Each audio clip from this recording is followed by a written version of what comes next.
Bueno, desde Comarca Sí, en un nuevo programa de Pensándonos a nosotros mismos. Hoy vamos a pensar en nosotros mismos a partir de una nota periodística que salió hace muy pocos días en el periódico Página 12. Esa nota firmada por Santiago Gómez. Santiago Gómez, un psicólogo, un psicoanalista, que el contenido de esa nota de alguna manera incitó a los de Comarca Sí, a nosotros, a reflexionar en torno a un muy interesante punto de vista de Santiago Gómez acerca del manicomio, de los manicomios, la aplicación de las normas, es decir, específicamente la ley de salud mental, y el trabajo en salud mental. Hoy tenemos acá, Santiago, muchas gracias por estar con nosotros. Muchas gracias por la invitación. Insisto que tu nota en Página 12 nos interesó profundamente a nosotros y hemos podido conversar, y son muchos los que han de alguna manera apoyado este punto de vista que planteás en la nota. Hay muchas cosas que destacar. Una de ellas, te cito casi textualmente, ¿no?, que el manicomio existe tanto como adentro del manicomio como también puede existir hacia afuera.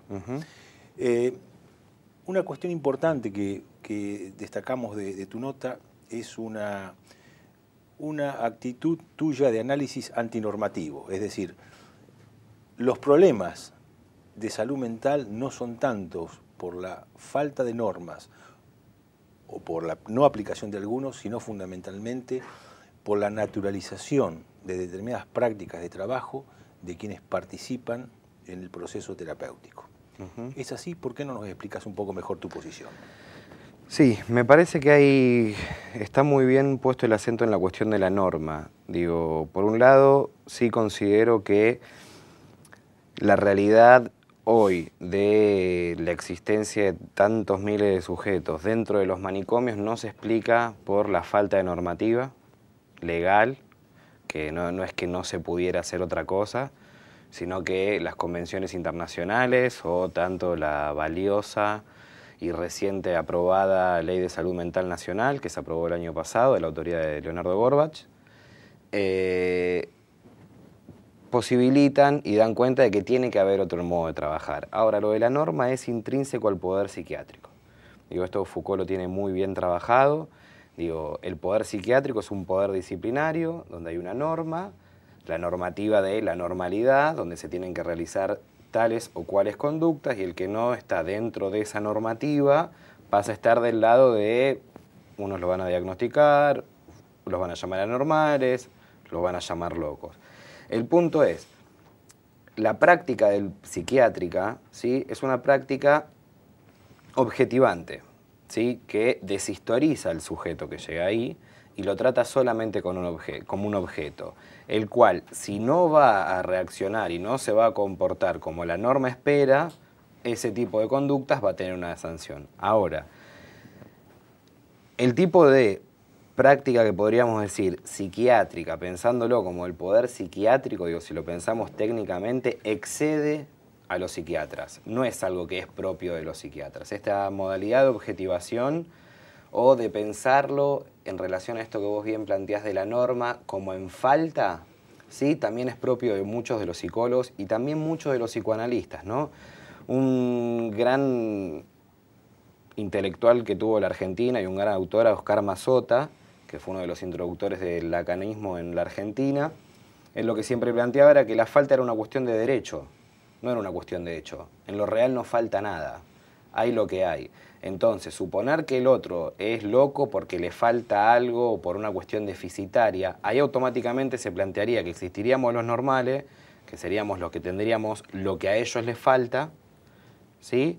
Entonces, como a ellos les falta algo que nosotros tenemos la posibilidad de objetivarlo y a partir de eso realizar un montón de previsiones y de condenas, ¿no? Porque digo, en cuanto se diagnostica, automáticamente atrás hay una condena de lo que se puede esperar o no esperar de esa persona diagnosticada.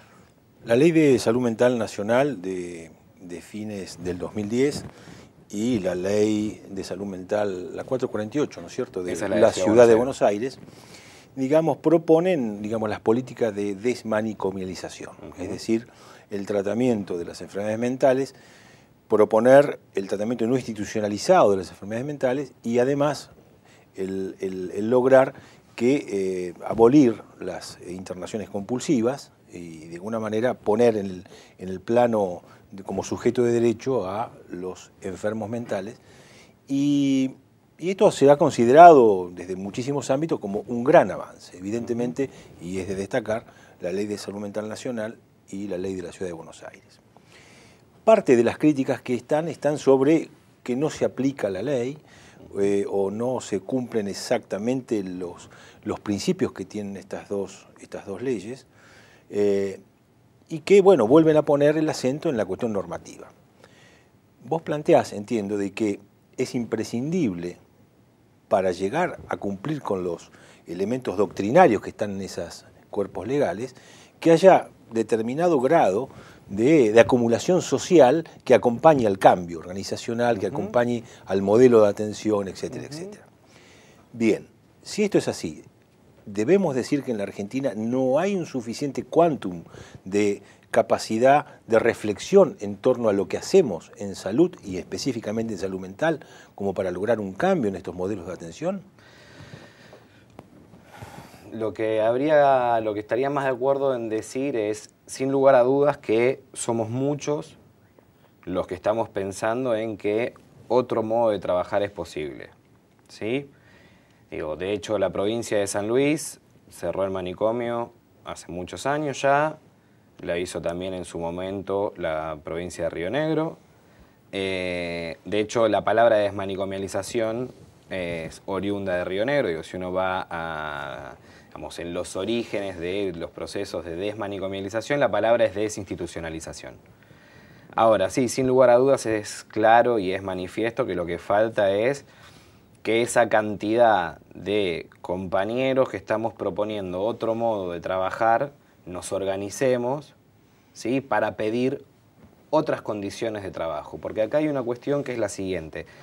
En general, las manifestaciones que ha habido, que salen frecuentemente en los medios sobre los trabajadores de los manicomios que reclaman en general mejores condiciones edilicias, que los pacientes no se mueran de frío.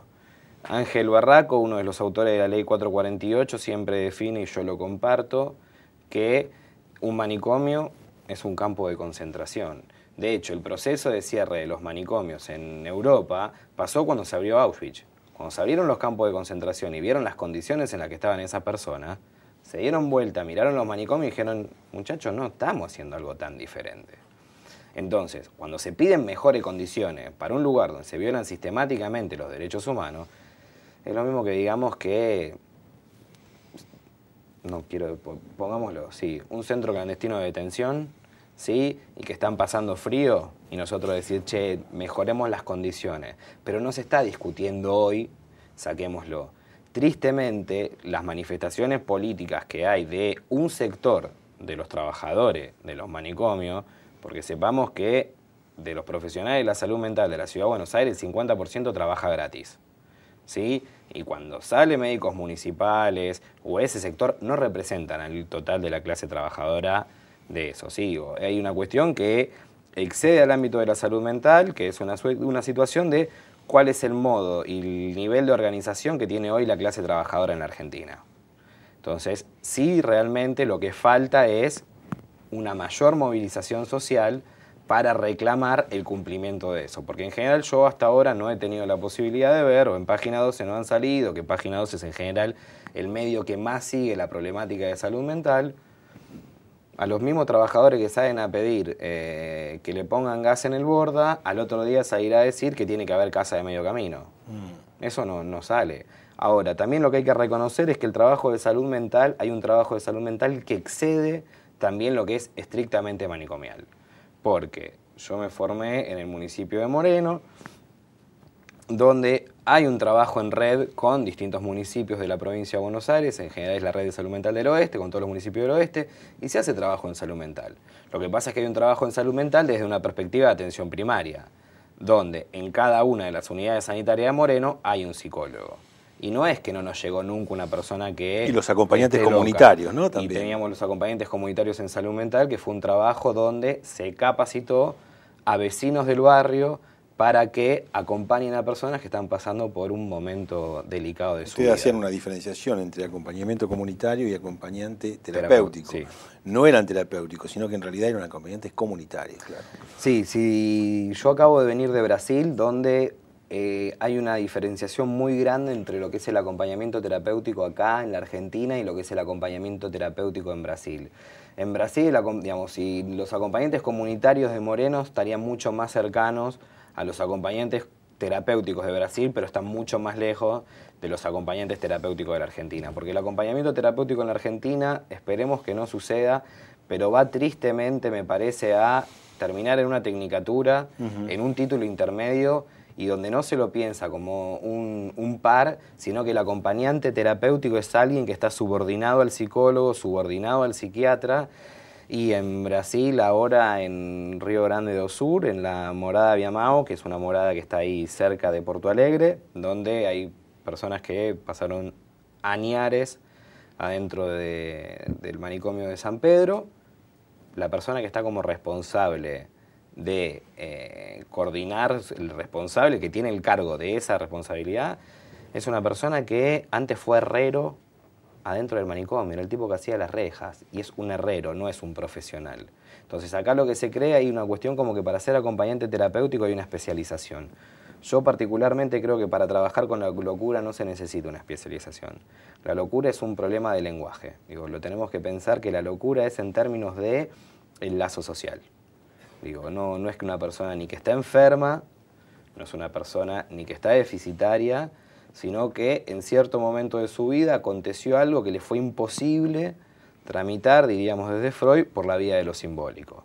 Digo, hace poco leí un texto brillante que se llama 5000 adioses, de un excombatiente en Malvinas, que además es psicólogo, y él lo que dice es que estuvimos en la locura. Y sí, cualquiera puede pasar un tiempo por la locura y salir. Vos ponés suma atención, ponés el punto, digamos, en la necesidad de rediscutir el modelo de atenciones. Quizá la versión más obscena, digamos, del modelo de atención vigente o hegemónico es el que se da en la atención del loco, en la atención de salud mental. Pero eso no implica descartar que visiones no tan obscenas se dan también en la atención en salud en general. Esto que de alguna manera vos ponés el acento en la necesidad de que el trabajador de salud reflexione sobre sus propias prácticas, también sería imprescindible que todos los trabajadores de salud, independientemente que abordemos la salud mental u otras dimensiones de la salud, también lo hagamos. En un momento vamos a hacer una pequeña pausa y vamos a seguir sobre esto y queremos escuchar también su opinión con esto. Muchas gracias.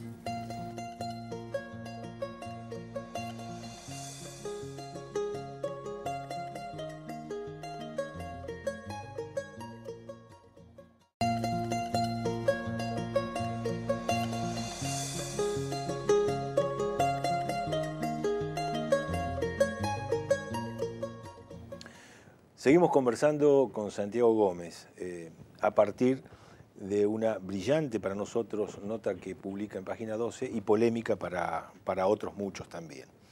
Decíamos con Santiago que quizá la versión más obscena que se observa del modelo de atención hegemónico se da en salud mental, pero esto no quita que también en las otras dimensiones de atención de la salud también se observen, aunque quizá menores, otras formas de obscenidades manifestadas fundamentalmente, me parece a mí que sintéticamente para decirlo, por formas de subalternidad en las relaciones de los trabajadores con los dolientes y también al interior de los propios trabajadores. ¿Cómo lo ves a esto, Santiago?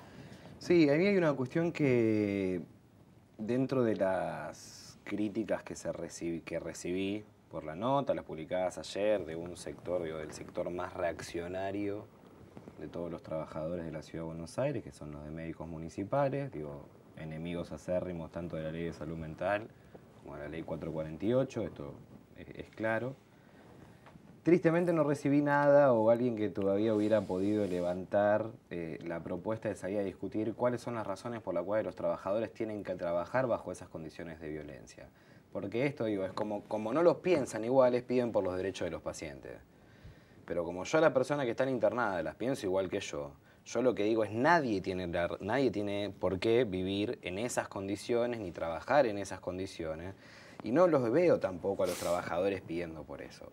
Ahora, comparto lo que vos decís de que hay un problema, que yo también lo ponía ahí en el artículo, en relación al tipo de trato jerárquico que se recibe. Vos sos médico, habrás hecho la residencia, a veces los tratos que se dan entre, como se nombran, R1, R2, R3, son espantosos. Digo, cualquier residente de cirugía que haya hecho la residencia de cirugía en el clínicas, y si es mujer más, sabe lo que es hacer esa residencia. Digo, de hecho es lo mismo. ¿Cómo puede ser que un residente tenga que trabajar 24 horas de corrido, al otro día 8, al otro día 24, y que eso les parezca que es lo normal? Digo, que eso es lo que tiene que ser así. Entonces, digo, hay un montón de condiciones laborales que, sin lugar a dudas, hay que mejorar, pero por otro lado, también desde el sector de los trabajadores, también merecemos alguna autocrítica y sentarnos a reflexionar y preguntar. Y decir, che, ¿qué es lo que pasa que yo llego a las 12 del mediodía a un hospital público y no encuentro un médico? Y me quedan solamente los residentes. Y yo veo que ese mismo médico a las 12:30 ya llegó al ámbito privado y tiene una recepcionista que le está diciendo a los 15 minutos, doctor, se está retrasando. Digo, porque ahí también se llegó a la mercantilización de la salud. Pero si los trabajadores de la salud no se empiezan a preguntar que están trabajando por la salud, que hicieron un juramento hipocrático, que de vez en cuando se tendrían que acordar de lo que juraron, ¿sí? ¿Cómo puede ser que permitan ellos someterse a un trabajo y decir, bueno, yo atiendo 15 minutos? ¿Y la anamnesis? Digo, los mayores médicos históricos decían que para un buen diagnóstico, una muy buena entrevista. Y además exigen, nos tenemos que poner adentro, exigimos que la población naturalice esta injusticia que le proponemos. Porque deseamos que la respuesta ante este tipo de conductas, de formas de trabajo, sea aceptada. Cuando no es aceptada, y en algunos casos no es aceptada violentamente, pedimos más policía o pedimos rejas. Sí, igual en ese caso, digo, cuando fue el pedido de seguridad por parte en los hospitales, yo no me voy a olvidar nunca que los que salieron a pedir más policía en los hospitales fue principalmente, digo, eran muchos de los trabajadores que están atrás de médicos municipales. Digo, fue en un contexto en el cual hay una disputa sobre cuál va a ser la perspectiva desde la política de seguridad a nivel nacional, que es una, y cuál es la perspectiva de seguridad en la ciudad de Buenos Aires.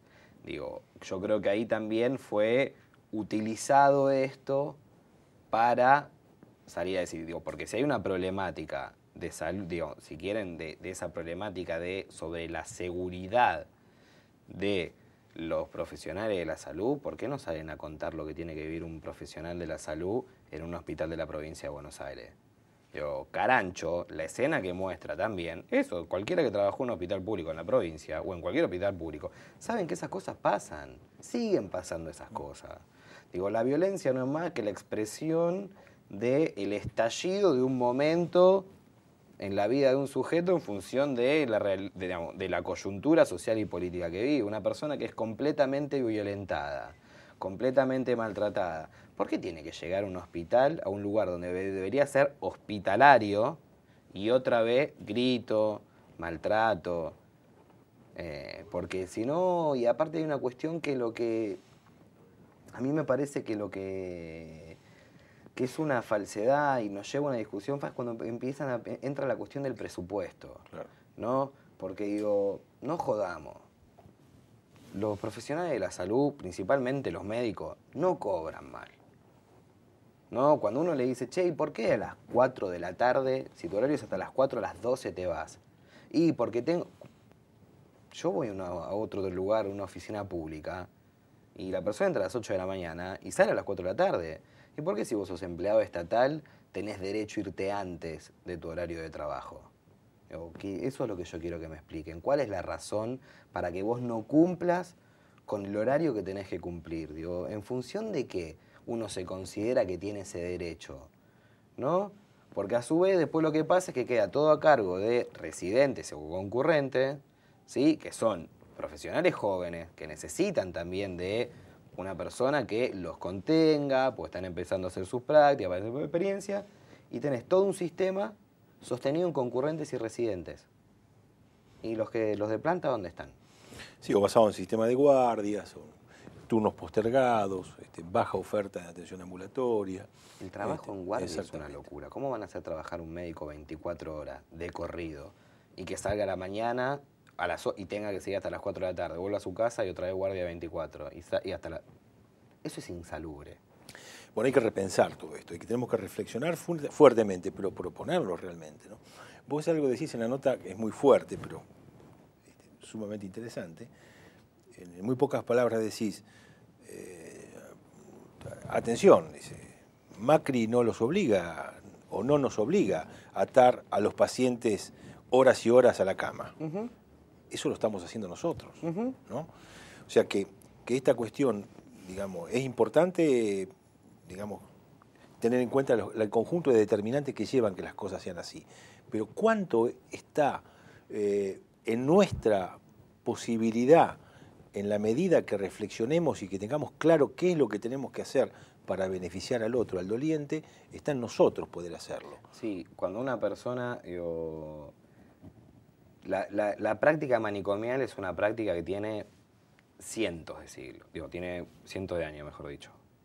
No es algo que sea propio del gobierno de la ciudad. Lo propio del gobierno de la ciudad hoy es que agarra a los nenes que están en la calle y los mete en el Tobar García porque problemática, dice, de adicción. Eso es propio del gobierno de la ciudad de Buenos Aires. Eso es bien típico de Macri.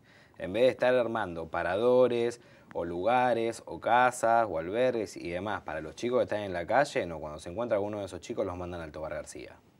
¿No? Digo que yo hasta ahora no conocía a nadie que salga curado de esa supuesta enfermedad que supuestamente tienen de adentro de un manicomio.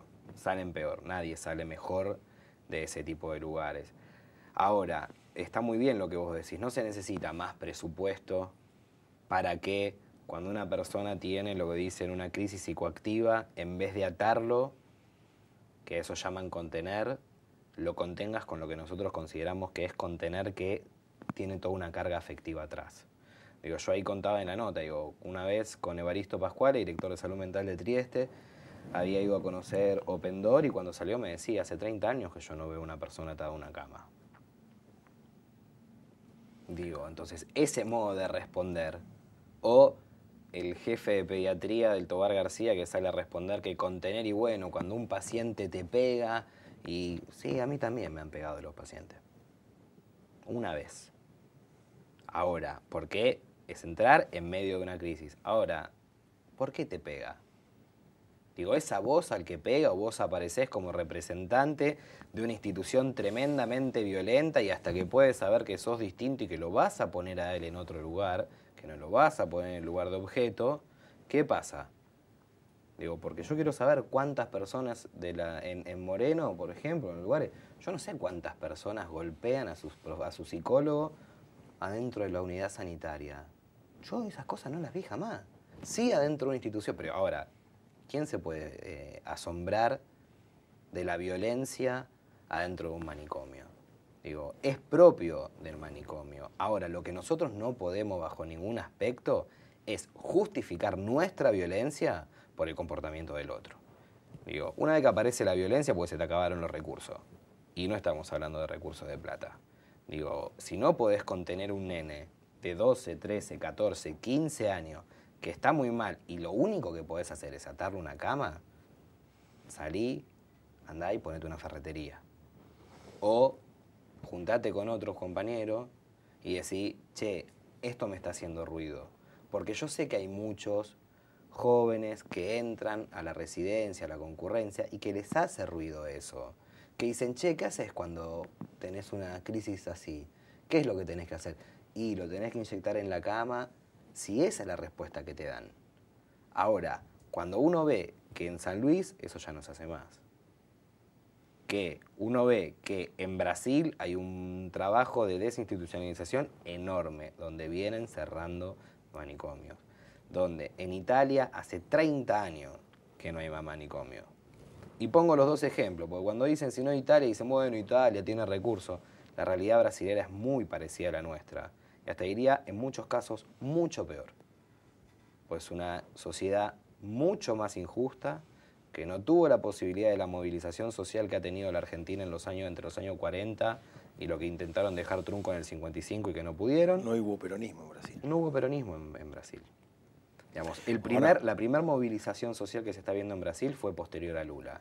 Entonces, no es una cuestión de recursos. Ahora, todos estos ejemplos que vos das de reformas, en este caso reformas de salud mental, algunos casos llamadas reformas psiquiátricas, como la italiana, siempre estuvieron acompañadas por formas de acumulación social desde el propio sector salud y desde la comunidad en general que proponían el cambio. Es decir, generaban las condiciones para que el cambio fuera posible. Aún así, estos cambios, el caso de la reforma italiana, no estuvo exenta de dificultades. Oh. Es decir, uno tiene que estar dispuesto a enfrentar dificultades. Con esto digo, por ejemplo, que algunos profesionales de hospitales generales hablan de las dificultades que va a ser poder absorber a pacientes, pacientes con enfermedades mentales en hospitales generales, como se propone con la ley nacional, por ejemplo. Es decir, el abandonar el manicomio y utilizar las internaciones de hospitales generales para el tratamiento de pacientes. Esto va a ser dificultoso, sí. Hay que estar dispuesto a enfrentarlo porque el beneficio va a ser muy superior. En otra oportunidad, Santiago, quisiéramos también abordar contigo, te vamos a volver a invitar, porque el atar a los pacientes a la cama no es la única forma de violencia. También hay otras como los psicotrópicos y toda la parafernalia de la industria farmacéutica que está, digamos, abarrotando sobre todo las instituciones hospitalarias y en particular también el uso indiscriminado de psicofármacos difundido ampliamente en nuestra sociedad. A mí lo que me gustaría agregar es una pequeña cosa. Digo, lo que tiene que quedar claro es que esto no va a ser, como vos bien decís, va a haber resistencias, hay resistencias en el avance, si no toda decisión política se concretaría el otro día. Digo, y esto no es así. Lo que nos tiene que quedar muy claro a nosotros es lo siguiente, no es una respuesta que tenga que ser dada solamente desde los trabajadores. Este es un problema de todos donde hay muchas asociaciones de familiares que tienen mucho para decir, que tienen mucho para hacer. Hay que darle lugar a los que estuvieron internados en los manicomios, los que se denominan usuarios, término que a mí no me gusta, pero digo, todas las personas que están involucradas en este proceso tienen algo para decir y tienen que ser parte. En Brasil, cuando empezó la reforma, recién al 7º año se empezaron a sumar psiquiatras. Digo, no es que sin el sector de los médicos no podemos, sin el sector de los profesionales no podemos. Digo, es una cuestión de organizarnos. Digo, y si empezamos, una cosa buena que sucedió en Argentina es que en el tema manicomio se rompió la barrera del campo solo de la salud y se ingresó también en el campo de los derechos humanos. Entonces, a todas aquellas militantes contra distintos tipos de violencia, de todo tipo, creo que nos tenemos que juntar entre todos y salir a luchar contra cualquier tipo de intento de violencia contra una persona, sea violencia de género, sea derechos humanos, sea por la inseguridad, sea por la salud mental. Digo, la inseguridad, cuando hablo de la inseguridad me refiero a la represión policial, Digo, entonces ahí sí es oponernos todos a las prácticas violentas contra ciudadanos. En eso tenemos que estar todos de acuerdo. ¿Que va a ser una lucha que va a costar mucho tiempo? Sí, claro que va a costar mucho tiempo. No va a ser sencillo. Muy bien, muy claro, Santiago. Gracias por estar con nosotros. Muchas gracias por la invitación. Las redes sociales que pone en juego Comarca Sí propondrán una difusión de tus planteos que no son exóticos, sino que hay muchos que piensan como vos. Muchas gracias. Gracias por estar acá. Por favor.